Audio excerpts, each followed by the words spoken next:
A Bond Beyond Time. Chapter 1.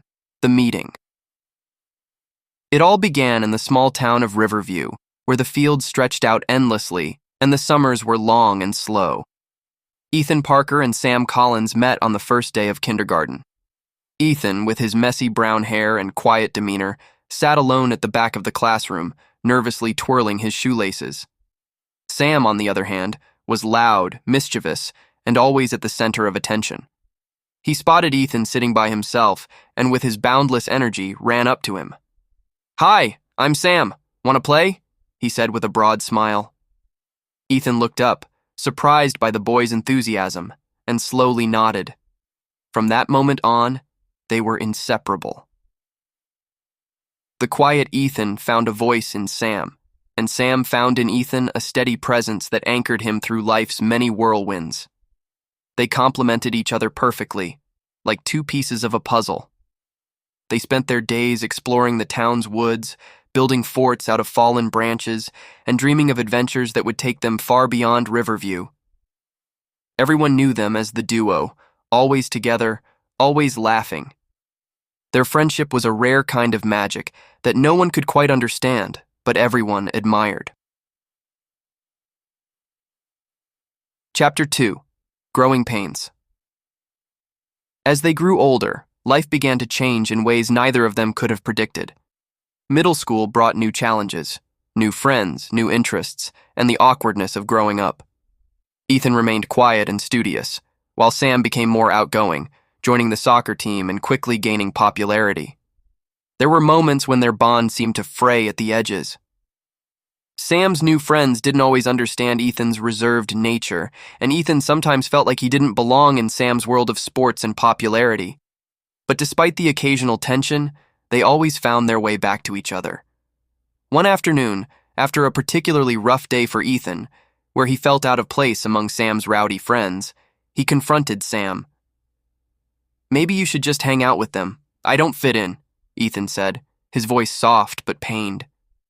Sam, with a confused look, shook his head. "What? That's crazy. You're my best friend. They're just people I play soccer with. You're more than that." Ethan realized then that despite their differences, Sam never saw their friendship as something to be replaced. In a world where things were constantly shifting, their friendship remained the one constant. Chapter 3. High School Years. High school hit them harder than they expected. Ethan excelled academically, becoming one of the top students, while Sam struggled with his grades but thrived on the soccer field. The pressure mounted for both of them. Ethan's parents pushed him towards prestigious universities, and Sam's coaches wanted him to pursue professional soccer. Their paths seemed destined to diverge, but their friendship remained their refuge. They still spent weekends watching movies, hanging out at their secret spot by the river, and dreaming about the future. They talked about everything: girls, ambitions, fears, but the future was always the hardest topic to tackle. "I might leave for college, you know," Ethan said one evening as they skipped stones across the river. "If I get into one of those big schools, I won't be here." Sam shrugged, though the weight of the words showed in his eyes. "Yeah, I get it. I might leave for soccer. I'm not great with school stuff anyway. We'll figure it out." Neither of them wanted to admit how much the thought of being apart scared them. Chapter 4. The Rift. In their senior year of high school, everything came to a head. Ethan got accepted into an Ivy League school, while Sam received an offer to join a semi-professional soccer team in another state. Suddenly, the future they had always feared was right in front of them. The news should have been celebrated, but instead it created an unspoken tension. Both were thrilled for each other, but terrified of what it meant for their friendship. The distance, the different worlds they would inhabit, it all seemed like too much. One evening, after Ethan's going-away party, the tension boiled over. Sam, feeling the weight of everything he hadn't said, snapped. "So this is it, huh? You're leaving for your fancy college, and I'll be stuck chasing a ball. I bet you'll forget all about me once you're surrounded by people like you." Ethan, hurt and frustrated, shot back. That's not fair. You think I want this? I didn't ask for things to change like this. The argument left them both raw and angry, and for the first time in years, they spent weeks without speaking. It was as if the bond that had once been unbreakable was finally showing cracks. Chapter 5. Apart, yet together. College and soccer took them in separate directions. Ethan moved to the bustling city, buried in textbooks and overwhelmed by the competitive atmosphere. Sam traveled with his soccer team, struggling to adjust to the demands of professional sports. They barely spoke, each too proud to reach out first. The silence between them stretched on for months, then a year. The once inseparable friends now lived in different worlds, unsure of how to bridge the gap that had formed. But even in their silence, they thought of each other often. Sam would wonder how Ethan was doing during long bus rides to away games. Ethan would pause during his late-night study sessions, thinking about how Sam used to joke about his nerdy habits. Chapter 6. The Reunion.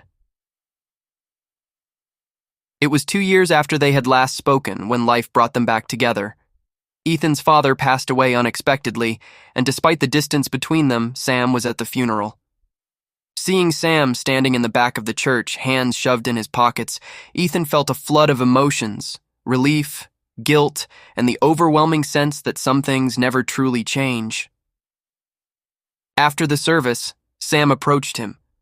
They stood in silence for a moment before Sam spoke. "I'm sorry, man. I should have been here sooner," Sam said, his voice filled with regret. Ethan shook his head. "You're here now." In that moment, all the unspoken words, all the hurt and anger, melted away. They embraced, and it felt like no time had passed at all. Chapter 7. A Friendship Reborn. After the funeral, Sam stayed in Riverview for a while, and they fell back into old routines, sitting by the river, talking late into the night. They both realized that life had pulled them apart, but their bond was still as strong as ever. Ethan shared stories of his time in college, the pressure, the loneliness, and Sam opened up about the challenges of professional soccer, the injuries, the uncertainty, the constant movement from one city to another. They laughed, reminiscing about their childhood adventures, and realized that no matter how far apart life took them, they would always have each other. Chapter 8. Lifelong Friends. Years passed, and life took them in different directions again. Ethan became a successful lawyer, and Sam, after retiring from soccer, opened a youth sports academy. They stayed in touch through phone calls, occasional visits, and the kind of quiet understanding that only true friends share. As they sat together one summer evening in their fort by the river, now grown men with lives of their own, they realized that their friendship had transcended time and distance. They had weathered the storms of life, the highs and the lows, and emerged stronger for it. "Think we'll still be sitting here when we're old and gray?" Sam asked with a smirk. Ethan chuckled. "I wouldn't be surprised." And in that moment, they knew that no matter what life threw at them, they would always have each other. Their bond, forged in childhood, had become unbreakable, a testament to the power of true friendship.